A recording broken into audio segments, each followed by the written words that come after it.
Karim Raharusun, warga desa Batu Merah, disiksa sejumlah oknum polisi di Ambon. Atas dugaan penyiksaan yang dialami, dirinya merasa diperlakukan tidak manusiawi. Pasalnya, selain dipukul dan disetrum, mulut Karim disumpal dengan kain pel lantai oleh Aibda Michael Tuhulero. Si Michael suruh temannya ambil kain pel, lalu dia kasih masuk dalam beta mulut, kata Karim Raharusun saat ditemui tribunambon.com Selasa 21 November 2023. Karim merasa sangat teraniaya fisik dan psikisnya.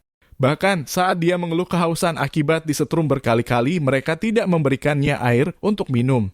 Dari situ saya merasa tidak ada harga diri lagi karena sudah terlalu, karena posisinya saya disetrum berulang kali sampai air liur saya kering, tenggorokan benar-benar kering. Saya minta minum juga tidak diberikan, tuturnya. Diberitakan sebelumnya, warga Batu Merah berinisial KR diduga dianiaya oknum polisi patroli reaksi cepat Polda Maluku. Kuasa hukum pelapor, Sunardiyanto, mengatakan KR dianiaya oleh terlapor berinisial MT, oknum polisi berpangkat Aibda. Kejadian berlangsung di pos PRC di Jalan Sultan Hasanuddin, Kecamatan Sirimau, Kota Ambon, Sabtu 18 November 2023. Dugaan penganiayaan itu juga disaksikan oleh sejumlah polisi lainnya.